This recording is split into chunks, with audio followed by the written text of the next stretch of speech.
coffee is a perennial crop. It provides income on farmers. Not only cultivate coffee, they also cultivate other crops. They have other sources of income. But if carbon trading becomes another income opportunity, then there is every chance that farmers will invest more time in terms of labor and farm inputs as well. There's a phenomenon in the coffee industry where farmers, when the prices are high, they go back to the coffee gardens. So if there is an additional income from coffee, from carbon trading, then I'm pretty sure that the value of coffee will be higher. So it's good for the coffee industry. I see it as quite an important thing and something that PNG should be involved in. A lot of very big companies at the moment are pushing to have a carbon neutral footprint.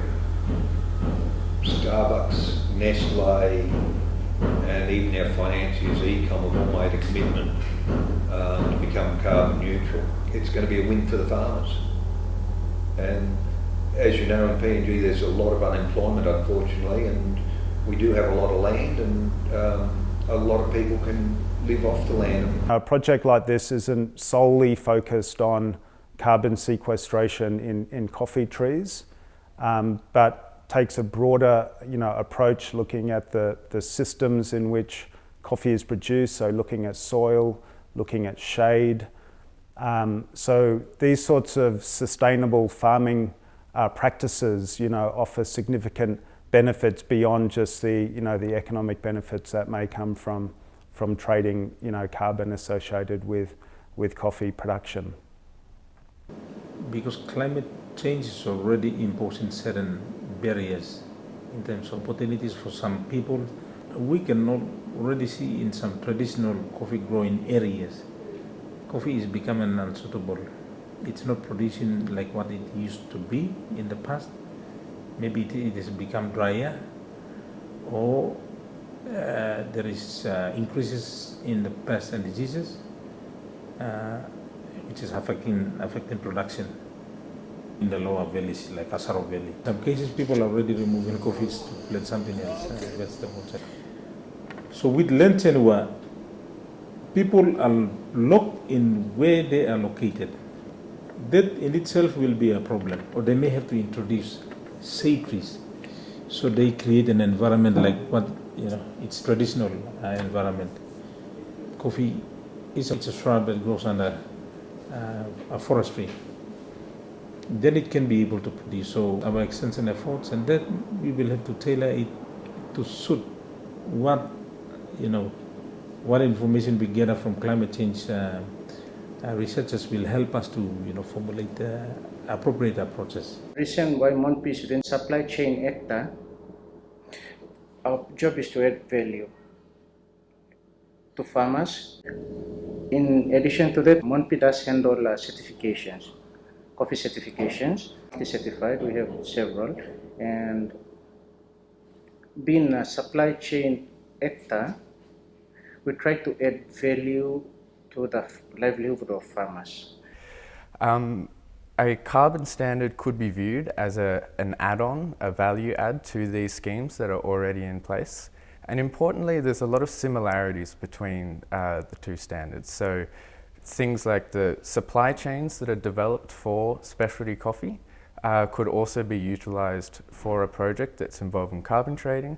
We do have a curriculum whereby we have all our standards. The curriculum contains all the standards that are required for our certification. With this project, there's potential for us to add in a chapter on climate change and also a subsection on carbon footprint. So a carbon trading project of this nature requires effective collaboration from a range of stakeholders across government, the private sector and civil society. Our research has shown that government stakeholders, both at the national and subnational level, have an important role to play, particularly around providing regulatory oversight, as well as providing services to smallholder farmers. Our research has also shown that the private sector is increasingly playing an important role in the coffee sector through providing extension services to smallholder farmers. And so you can see this through businesses and coffee exporters providing sort of capacity development and support for smallholders to meet certification requirements for coffee. So I think there's a role both for private sector and government to play.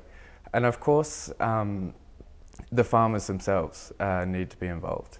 So one way for engaging farmers is through farmer groups, and it's important to do that to sort of build trust.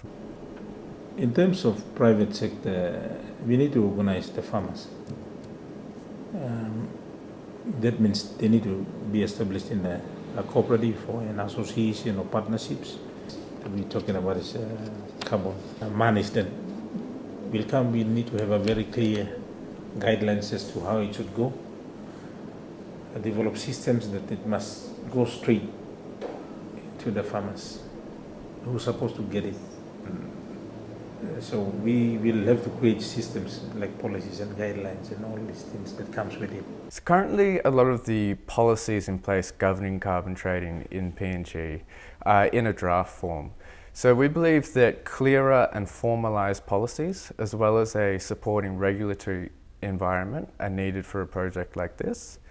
And to date, a lot of Papua New Guinea's focus, largely through the Climate Change and Development Authority, has been on national reporting for compliance markets.